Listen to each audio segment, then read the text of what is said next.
اعوذ باللہ من الشیطان الرجیم بسم اللہ الرحمن الرحیم الحمد للہ رب العالمین صلی اللہ علی محمد وآلہ اجمعین واللعنۃ الدائمۃ علی اعداء محمد وآل محمد اما بعد وفقنا اللہ وإیاکم للعلم والعمل الصالحین انشاءاللہ تعالی۔ نجف اشرف حرم امیر المومنین علیہ السلام سے انٹرنیشنل المعارف العلویہ شارکوس میں نکاح کے دروس میں سے یہ 8واں درس آپ کی خدمت میں رکھنے جا رہا ہوں۔ آج کے درس کا ہمارا یہ عنوان ہے کہ جب یہ بات فقہ میں طے ہو گئی کہ ایک لڑکی جو بالغ ہو، سمجھدار ہو یعنی رشیدہ ہو، مستقلہ ہو یعنی اپنے امور میں خود مختار ہو، اس کے باوجود بھی احتیاط واجب کے طور پہ اس کے لیے والد یا دادا کی اجازت ضروری ہے، اور اگر وہ اپنے معاملات میں خود مختار نہیں ہے جیسا کہ ہمارے بر صغیر کی اکثر خواتین ہیں، تو پھر اس کے لیے ضروری ہے کہ نکاح میں اپنے والد یا دادا کی اجازت لے۔ تو کیا فقہ میں کچھ ایسے موارد بھی ہیں کہ والد یا دادا کی اجازت لینا ساقط ہو جاتا ہو، یعنی والد یا دادا کی ولایت ختم ہو جاتی ہو، جسے فقہی اصطلاح میں یوں کہتے ہیں کہ اس لڑکی کے اوپر اب اس کے والد یا اس کے دادا کی ولایت کیا ہے، ختم ہو گئی ہے، سرپرستی ختم ہو گئی ہے۔ یہ بات پہلے عرض کی تھی کہ اگر لڑکی باکرہ نہیں ہے، سیبہ ہے، تو پھر تو والد یا دادا کی ولایت اس کے اوپر ختم ہو جاتی ہے۔ لیکن ابھی ہم جس موضوع کو ڈسکس کرنے جا رہے ہیں کہ لڑکی باکرہ بھی ہے، بالغہ ہے، رشیدہ ہے، باکرہ ہے، اس کے باوجود بھی کیا فقہ میں کچھ ایسے موارد ہیں کہ والد یا دادا کی اجازت لینا ضروری نہ ہو، والد یا دادا موجود بھی ہوں، زندہ بھی ہوں، لیکن اس کے باوجود ان کی ولایت جو ہے وہ لڑکی کے اوپر ختم ہو جائے۔ تو یہاں پہ سید سیستانی دامت العالی نے 5 موارد ایسے ذکر کیے ہیں کہ جس میں والد یا دادا کی جو ولایت ہے وہ ساقط ہو جاتی ہے، اس کی کیا ضرورت نہیں پڑتی۔ لیکن یہ 5 موارد جو ہے وہ نکاح دائمی کے لیے ہیں کہ اگر ایک خاتون جو ہے وہ نکاح دائمی کرنا چاہ رہی ہے تو وہاں پر پھر والد یا دادا کی ان 5 موارد میں آ کے اجازت ساقط ہو جائے گی، اجازت وہاں پہ ضروری نہیں ہوگی۔ لیکن اگر خاتون نکاح متع کرنا چاہتی ہے تو احتیاط واجب کے طور پہ ان 5 موارد میں بھی وہ نکاح متع نہیں کر سکتی۔ لہٰذا ان 2 باتوں میں کیا فرق ہے؟ سید سیستانی دامت العالی ابھی جو موارد ذکر کر رہے ہیں کہ ایک باکرہ لڑکی کے لیے، ایک سمجھدار لڑکی کے لیے اپنے والد یا دادا کی اجازت کے بغیر شادی کرنا جائز ہوتا ہے ان موارد میں، تو وہ شادی سے کیا مراد ہے؟ نکاح دائمی مراد ہے۔ اگر وہ نکاح متع کرنا چاہ رہی ہے تو احتیاط واجب کے طور پہ وہ ان موارد میں بھی نکاح متع نہیں کر سکتی۔ لہٰذا اس نقطے کی طرف کیا توجہ رہے۔ وہ 5 موارد ہمارے سامنے کون سے ہیں؟ ان میں سے جو سب سے پہلے جو 2 موارد ہیں ان کو ہم ایک عنوان دیتے ہیں کہ جب والد اور دادا دونوں کے دونوں انکاری ہوں، روک رہے ہوں اور منع کر رہے ہوں کہ ہم نے اس بچی کی شادی نہیں کروانی۔ اب اس کی 2 صورتیں ہیں۔ پہلی صورت یہ ہے کہ وہ بطور مطلق انکاری ہیں۔ بطور مطلق کیا مطلب کہ نہ وہ لڑکی کی پسند جو ہے اس کی جگہ پہ نہ شادی کروانا چاہتے ہیں، نہ کسی اور جگہ پہ اس کی شادی کروانا چاہتے ہیں۔ وہ کہہ رہے ہیں کہ بس سامنے جو ہے وہ تمہاری شادی نہیں کروانی، جو بھی رشتہ آتا ہے، چاہے وہ مناسب رشتہ ہے، مناسب رشتہ نہیں ہے، لڑکی کی پسند کا ہے، لڑکی کی پسند کا نہیں ہے،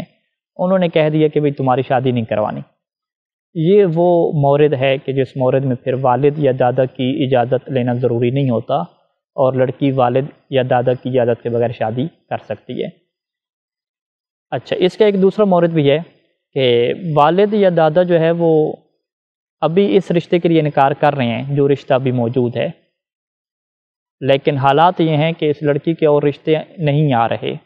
یہ ایک ہی رشتہ مشکل سے آیا اور اس کا بھی کیا ہے والد یا دادا نے انکار کر دیا۔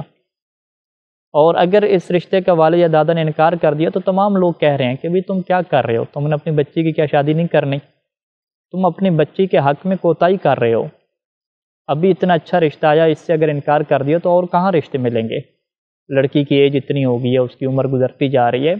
اور اس کو رشتے نہیں آئیں گے، لہٰذا ابھی جو رشتہ آیا ہے اس کے اوپر تم شادی کو اوکے کرو اور اجازت دو۔ تو اگر اس طرح کے حالات پیدا ہو چکے ہیں، یعنی یہ دوبارہ غور سے سنیے گا کہ ابھی والد نے یہ نہیں کہا کہ تمہاری شادی نہیں کرنی، دادا نے بھی یہ نہیں کہا کہ تمہاری شادی نہیں کرنی، کہہ رہے ہیں کہ شادی کرنی ہے، لیکن ابھی جو رشتہ آیا ہے اس رشتے سے وہ انکار کر رہے ہیں، اور صورتحال یہ ہے کہ اس بات کا خوف لگا ہوا ہے کہ اب مزید کوئی اچھے رشتے نہیں آ رہے، مزید کوئی اور رشتہ نہیں آئے گا۔ اور اس بات کو عقلاء اس نگاہ سے دیکھ رہے ہیں کہ والد یا دادا جو ہے وہ بچی کے حق میں کوتاہی کر رہے ہیں، اور بچی کی شادی کی عمر گزرتی جا رہی ہے اور یہ اس کا رشتہ نہیں کروا رہے۔ ابھی اگر یہ رشتہ نہیں کروائیں گے تو اور خوف ہے اس بات کا کہ مزید اور کوئی رشتے نہیں آئیں گے،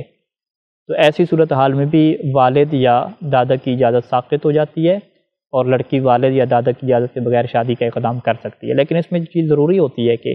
اس کی جو عمر ہے وہ شادی کی نکلتی جا رہی ہو۔ اگر ایک لڑکی فرض کریں 15-16 سال کی ہے، 18 سال کی ہے، اور وہ کہتی ہے کہ والد یا دادا میری شادی کی اجازت نہیں دے رہے، میں نے یہاں پہ شادی کرنی ہے پسند کی اور وہ اجازت نہیں دے رہے، تو لہٰذا ان کی اجازت ساقط ہوگی نہیں، ایسا نہیں ہے مسئلہ۔ لہٰذا اس مسئلے کو جو ہے وہ غور سے سمجھ لیجئے کہ یہ نہیں ہوتا کہ اگر ایک لڑکی نے ایک جگہ پہ شادی کرنی ہے یا اس کی والدہ اس کی شادی کروانا چاہ رہی ہے تو والد یا دادا کے سامنے وہ رشتہ رکھا تو والد یا دادا نے اسے ریجیکٹ کر دیا، تو اب آپ کہیں کہ چونکہ اس نے یہ رشتہ ریجیکٹ کر دیا جبکہ یہ شرعی طور پہ عرفی طور پہ ہم کف تھا، ہم پلہ تھا، چونکہ اس نے ریجیکٹ کر دیا تو لہٰذا اس کی اجازت ساقط ہوگی، اب اس کی اجازت لینے کی ضرورت نہیں ہے۔ نہیں، یہ مسئلہ نہیں ہے، بلکہ ہم دیکھیں گے کہ کیا اور جگہ پہ وہ شادی کرنے کے لیے تیار ہیں۔ اگر والد یا دادا کسی اور جگہ پہ اس لڑکی کی شادی کروانے کے لیے تیار ہیں، فقط اس کی یہ جو پسند والی شادی ہے اس کی اجازت نہیں دے رہے، تو یہاں پہ والد یا دادا کی ولایت باقی رہے گی، ان کی اجازت ضروری ہوگی۔ اگر ان کی اجازت کے بغیر یہ شادی کی جائے گی تو یہ شادی درست نہیں کہلائے گی۔ اسی طریقے سے جو دوسری صورت ہے کہ اب بھی والد یا دادا نے اس رشتے کو ریجیکٹ کر دیا، لیکن حالات کیا کہہ رہے ہیں؟ حالات یہ بتلا رہے ہیں کہ لڑکی کی ایج بڑھ چکی ہے، مزید کوئی اور رشتے آنا مشکل ہے، یہ ایک رشتہ مشکل سے آیا اور اس کا بھی انکار کر رہے ہیں، اور معاشرہ کہہ رہا ہے کہ تم اپنی بچی کے حق میں کوتاہی کر رہے ہو، تم کیا کر رہے ہو، تم کیا بچی کی شادی نہیں کرنا چاہتے؟ اس طرح کی تنقید اس کے اوپر ہو رہی ہے۔ تو اس صورتحال میں بھی اگر وہ رشتہ شرعی طور پہ اور عرفی طور پہ ہم کف ہے تو لڑکی کیا اپنی شادی کر سکتی ہے، اس میں والد یا دادا کی اجازت کی ضرورت نہیں ہوگی۔ تو یہ دو موارد ہو گئے۔ تیسرا جو مورد ہے کہ والد یا جو دادا ہے وہ اپنے بچے کے معاملات سے مکمل طور پہ کٹ آف ہو چکے ہیں، انہوں نے فری ہینڈ دے دیا، کٹ آف ہو چکے۔ جیسے بہت سارے موارد میں اگر طلاق کا ایشو آتا ہے اور والد نے جو ہے وہ طلاق دے دی، اس کی والدہ کو طلاق دے دی اور بچے اسی والدہ کے ساتھ رہ رہے ہیں، تو بعض اوقات ایسے موارد آتے ہیں کہ اب والد دوبارہ پوچھتے نہیں ہیں، اب چاہے وہ بچی کی شادی کریں، کسی جگہ پہ اس کا رشتہ طے کریں، والد کو اس سے کوئی دلچسپی نہیں ہے، وہ مکمل طور پہ کٹ آف ہو چکا ہے، وہ کبھی کوئی اعتراض ہی نہیں کرتا، کوئی جملہ ہی نہیں کہتا۔ تو اگر ایسی صورتحال ہو کہ والد یا دادا دونوں کے دونوں جو ہے وہ لڑکی کے تمام معاملات سے کٹ آف ہو چکے ہوں، اس کی زندگی میں کچھ بھی انٹرفیئر نہ کرتے ہوں، کوئی مشورہ نہ دیتے ہوں، تو یہ وہ مورد ہے کہ جس میں والد یا دادا کی اجازت کی ضرورت نہیں ہوتی، اور والد یا دادا کی اجازت کے بغیر لڑکی آگے شادی کر سکتی ہے۔ اچھا، چوتھا جو مورد ہے کہ جب والد یا دادا کے پاس جو اجازت دینے کی اہلیت ہے وہ ختم ہو جائے۔ یہ اہلیت کب ختم ہوتی ہے کہ اگر والد یا دادا جو ہے وہ دونوں عاقل نہیں رہے، عقل والے نہیں رہے اور پاگل ہو چکے ہیں، مجنون ہو چکے ہیں، تو اگر والد پاگل ہے اور ادھر سے دادا زندہ نہیں ہے یا دادا زندہ ہے تو وہ بھی پاگل ہے، تو پھر یہاں پہ ان کی اجازت کی ضرورت نہیں ہوگی کیونکہ یہ اجازت دینے کے اہل نہیں ہیں۔ اور اسی طریقے سے ایک اور مسئلہ پیش آتا ہے کہ اگر والد یا دادا دونوں کے دونوں کافر ہوں، یا جو بھی زندہ ہے، والد زندہ ہے تو وہ کافر ہے اور لڑکی کیا ہے مسلمان ہو گئی ہے، تو یہاں پہ بھی پھر مسلمان لڑکی کے لیے اپنے جو کافر والد ہے اس کی اجازت کی ضرورت نہیں ہوتی، بلکہ وہ کافر جو والد کی ولایت ہے لڑکی کے اوپر شرعی طور پہ ثابت ہی نہیں ہوتی۔ لڑکی اپنے والد کی اجازت کے بغیر، کون سا والد؟ جو کافر ہے، اس کی اجازت کے بغیر آگے شادی کر سکتی ہے۔ اور اسی طریقے سے جو پانچواں مورد ہے وہ یہ بنے گا کہ جو دادا ہے یا جو والد ہے دونوں کے دونوں وہ کسی ایسی جگہ پہ موجود ہیں کہ ان سے رابطہ ہی نہیں ہو پا رہا، ان سے رابطہ ممکن ہی نہیں رہا، نہ ٹیلی فون کے ذریعے سے نہ میسج کے ذریعے سے، اور کوئی امید ہی نہیں ہے کہ ان سے رابطہ ہو سکے۔ کسی جگہ پہ انہیں اٹھا لیا گیا، کسی قید خانے میں ہیں یا پتہ نہیں چلا پتنی کہاں پہ چلے گئے اور ان سے رابطہ ممکن نہیں رہا، اور نہ ہی اگر کچھ دن ٹھہر جائیں تو پھر بھی ان سے رابطہ نہیں ہو سکتا، تو اس صورت میں جب اجازت لینا ان سے ناممکن ہو جائے تو یہاں پر بھی ان کی ولایت کیا ہو جاتی ہے؟ ختم ہو جاتی ہے۔ تو یہ 5 موارد ہمارے سامنے آگے ہے کہ پہلا مورد کیا ہے کہ والد یا دادا بطور مطلق کہیں کہ تمہاری شادی کرنی نہیں ہے، ٹھیک ہے، نہ ابھی کرنی ہے نہ کچھ سال بعد کرنی ہے، تمہاری شادی کرنی نہیں ہے، یہ مورد بہت کم ہوگا۔ دوسرا مورد جو پیش آتا ہے کہ وہ جس رشتے کا انکار کر رہے ہیں یا جو ابھی رشتے آ رہے ہیں ان کا انکار کر رہے ہیں، اس کی وجہ سے ایک خوفناک صورتحال یہ پیدا ہو چکی ہے کہ اب مزید رشتے لڑکی کے نہیں آئیں گے، اور لڑکی کی عمر بھی کیا ہے شادی کی گزرتی جا رہی ہے۔ تو اس صورتحال میں اگر والد یا دادا کو یہ کہا جا رہا ہے کہ یہ بچی کے حق میں کوتاہی کر رہے ہیں، ابھی کیوں نہیں رشتے کو اوکے کر رہے، ابھی کیا عمر اس کی ہو گئی ہے کہ مزید اس کے رشتے آئیں گے، تو ایسی صورتحال میں بھی والد یا دادا کی اجازت ساقط ہو جاتی ہے۔ تیسرا آپشن کیا ہے کہ والد دادا بالکل کٹ آف ہو چکے ہیں اپنی جو ہے وہ لڑکی کی زندگی سے، اپنے بچی کی زندگی سے بالکل کٹ آف ہو چکے ہیں، کوئی اس میں انٹرفیئر نہیں کر رہے، تو پھر بھی ان کی اجازت کی ضرورت نہیں ہوگی۔ چوتھی اور پانچویں صورت یہ ہے کہ اجازت جو دینے کی اہلیت ہے، صلاحیت ہے، وہ ختم ہو چکی ہے، یا تو وہ پاگل ہو چکے ہیں یا وہ کافر ہو گئے ہیں، یا وہ کافر تھے اور لڑکی مسلمان ہو گئی ہے، یا اسی کی جو پانچویں صورت آپ بنا لیں کہ وہ ایک کسی ایسی جگہ پہ ہیں کہ ان سے رابطہ کرنا ہی ناممکن ہے، نہ ابھی نہ بعد میں، اور جس سے ہم فقہ میں کہتے ہیں غائب ہو جانا۔ تو اب ایسی صورتحال میں بھی کیا ہے والد یا دادا کی اجازت کیا ہو جاتی ہے، ساقط ہو جاتی ہے۔ تو یہ جو 5 آپ کے سامنے موارد پیش کیے کہ اس موارد میں جو ہے وہ والد یا دادا کی اجازت کی کیا ضرورت نہیں پڑتی، لیکن اس کے باوجود سید سیستانی دامت ظہر العالی نے یہ لکھا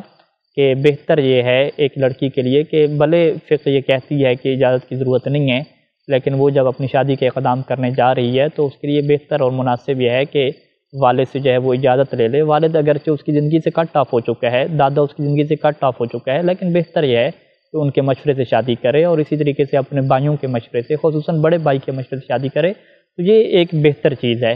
کہ اپنی زندگی کے اس مشکل فیصلے میں اپنے بھائیوں کو، بڑے بھائی کو خصوصاً اپنے والد کو، دادا کو کیا ہے شریک رکھے۔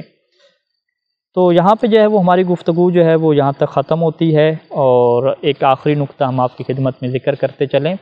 کہ جو باپ ہے اس کی یہ ذمہ داری ہونی چاہیے شریعت میں کہ وہ اپنی بچی کے اچھے اور برے معاملات کو دیکھے، کہ جب یہ فقہ کا مسئلہ آتا ہے کہ ایک جو لڑکی ہے وہ اپنے والد کی اجازت کے بغیر شادی نہیں کر سکتی، دادا کی اجازت کے بغیر شادی نہیں کر سکتی، تو ایسا نہیں ہے کہ والد اور دادا پھر اس کے لیے شادی میں مشکلات پیدا کریں، نہیں، بلکہ وہ اللہ کے رسول کی اس حدیث کو سامنے رکھیں کہ جو سید سیستانی نے بارہا ذکر فرمائی کہ جب بھی کوئی ایک ایسا رشتہ ہے کہ جس کے اخلاق سے وہ راضی ہوں، جس کے دین سے وہ راضی ہوں، تو وہ پھر بچی کا رشتہ وہاں پہ کر دیا کریں، اور اگر وہ ایسا نہیں کریں گے تو معاشرے میں کیا ہے مشکلات جنم لیں گی اور فساد کیا بپا ہوگا۔ تو لہٰذا یہ ہماری جو ہے وہ نصیحت ہے بچی کے والدین کے لیے، اس کے باپ اور دادا کے لیے، کہ وہ بچی کے معاملات میں شادی کے سلسلے میں جو اللہ نے انہیں ولایت دی ہے اس کو وہ صحیح طریقے سے استعمال کریں، ایسا نہ کریں کہ اس کو وہ غلط استعمال کریں کہ جس سے اس بچی کے ساتھ زیادتی ہو اور پھر قیامت کے دن انہیں اللہ کی بارگاہ میں جواب دینا پڑے کہ تمہیں یہ ذمہ داری دے دی گئی تھی، تمہارے ہاتھ میں یہ ولایت اور سرپرستی دے دی گئی تھی، تو تم نے اس کو کیسے نبھایا ہے۔ تو لہٰذا والد اور دادا کی یہ ذمہ داری ہے۔ جہاں والد اور دادا کی یہ ذمہ داری ہے وہاں بچیوں کی بھی یہ ذمہ داری ہے کہ وہ اپنے ایسے معاملات میں اپنے والد اور دادا کو ضرور شریک رکھیں۔ ان کا اپنے والد کے ساتھ اور دادا کے ساتھ ایک رویہ ایسا ہونا چاہیے کہ اپنی زندگی کے اس معاملات میں وہ اپنے والد اور دادا کو شریک کریں، اور ان کے اوپر ان کا اعتماد ہو، ساری چیزیں ان کے سامنے کلیئر اور واضح ہونی چاہیے، تاکہ والد اور دادا کیا ہے بچی کے معاملات میں سستی نہ کریں اور اس کے حق کو جو ہے وہ ضائع نہ کریں۔ اب یہاں پہ ہم ایک نئی بحث جو ہے شروع کرنے جا رہے ہیں کہ جس کا ہم نے شروع میں آپ سے وعدہ کیا تھا کہ شادی کے لیے جو بنیادی 3 شرائط ہیں، ان میں سے پہلی شرط کیا تھی کہ لڑکا اور لڑکی آپس میں کیا ہے محرم نہیں ہونے چاہیے، کیونکہ محرم کی کیا شادی نہیں ہو سکتی۔ تو محرم رشتے کون سے ہوتے ہیں، ان کی کیا تفصیلات ہیں، وہ آج آپ کے سامنے ہم رکھنے جا رہے ہیں۔ یہ جو شادی حرام ہو جاتی ہے لڑکے اور لڑکی کی محرم کی وجہ سے، اس کے بنیادی طور پہ 3 جو ہے وہ فقہ میں کیا ہوتے ہیں، اسباب ہوتے ہیں۔ پہلا سبب جو ہے وہ نسب ہوتا ہے، نسب یعنی ولادت، اور دوسرا جو سبب ہے وہ رضاعت ہوتی ہے، یعنی ولادت تو نہیں ہے لیکن دودھ پیا ہے، اس رضاعت کی بھی تفصیلی شرائط ہیں جن کو ہم آنے والے درسوں میں کیا آپ کے سامنے رکھیں گے۔ اور تیسرا اس میں جو رہتا ہے ایشو کہ جسے ہم مصاہرہ فقہ میں کہتے ہیں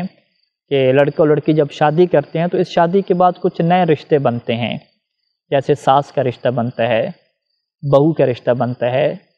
اور سسر کا رشتہ بنتا ہے۔ تو یہ وہ رشتے ہیں کہ جو آپس میں شادی نہیں کر سکتے، اور یہ بھی کیا ہے آپس میں محرم ہوتے ہیں۔ تو یہ انشاءاللہ تفصیلات کا ذکر کریں گے۔ اور پھر چوتھی جو چیز ہے کہ بہت ساری اور بھی شریعت میں ایسے کام ہیں کہ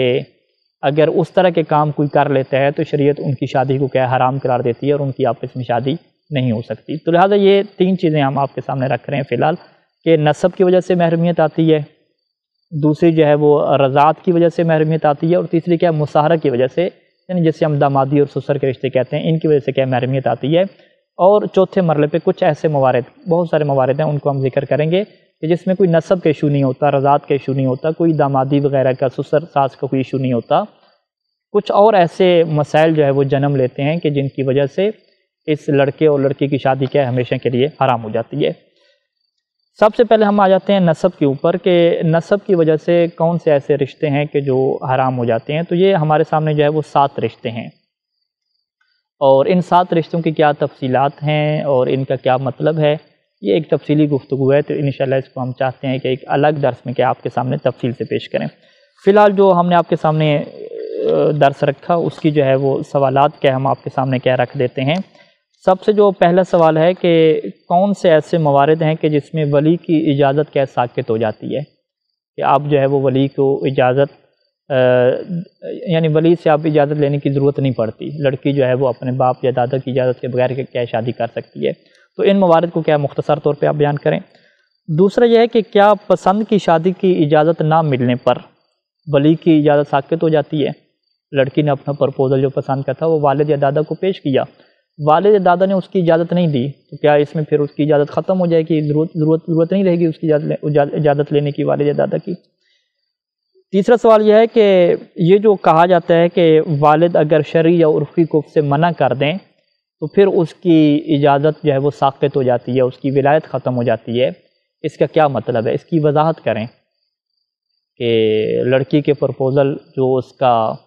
شرعی طور پہ اور عرفی طور پہ اس کا ہم پلہ تھا، والد یا دادا نے اجازت نہیں دی، اجازت نہ دینے کی وجہ سے، منع کرنے کی وجہ سے اس کی ولایت ساقط ہو جاتی ہے، اس کا کیا مطلب ہے، اس کو کھولیں آپ کہ کیا ایسی ساقط ہو جائے گی، اس کی کچھ شرائط بھی ہیں۔ اور اگلا سوال یہ ہے کہ کیا نکاح متع میں بھی یہ موارد چلیں گے کہ اس میں اگر جو ہے وہ یہ جو 5 ابھی موارد بیان کیے، کیا نکاح متع بھی جو ہے اس میں ہو سکتا ہے یا نہیں ہو سکتا ہے، اس میں سے ثانی کا کیا موقف ہے، اس کو آپ کیا بیان کریں۔ اور آخری سوال ہے کہ اگر نکاح متع ان موارد میں خاتون کر لیتی ہے، یہ جو ابھی 5 موارد آپ ذکر کریں گے کہ جس میں والد یا دادا کی اجازت ساقط ہو جاتی ہے، اگر خاتون نکاح متع کر لیتی ہے تو پھر احتیاط واجب کا وہاں پہ کیا تقاضا بنتا ہے، اگر وہ شوہر کے ساتھ رہنا چاہتی ہے تو اس کی کیا شرعی ذمہ داری ہوگی، اگر وہ جدا ہونا چاہتی ہے تو وہاں پہ کیا تقاضا احتیاط واجب کا بنتا ہے، اس کو کیا آپ بیان کریں، کیونکہ اس چیز کو ہم بیان کر چکے ہیں کہ احتیاط واجب کا کیا تقاضا ہوتا ہے کہ دونوں طرف کے کیا کام کیا آپ کو کرنے ہوتے ہیں۔ اور آخری سوال یہ ہے کہ یہ جو محرمیت آتی ہے، لڑکے اور لڑکی آپس سے محرم بن جاتے ہیں اور ان کی شادی نہیں ہو سکتی، اس محرمیت کا سبب بننے والی 3 چیزیں کون سی ہیں، ان 3 چیزوں کو کیا مختصر طور پہ کیا ہے بیان کریں۔ وصلی اللہ علی محمد و آلہ اجمعین، والسلام علیکم ورحمۃ اللہ وبرکاتہ۔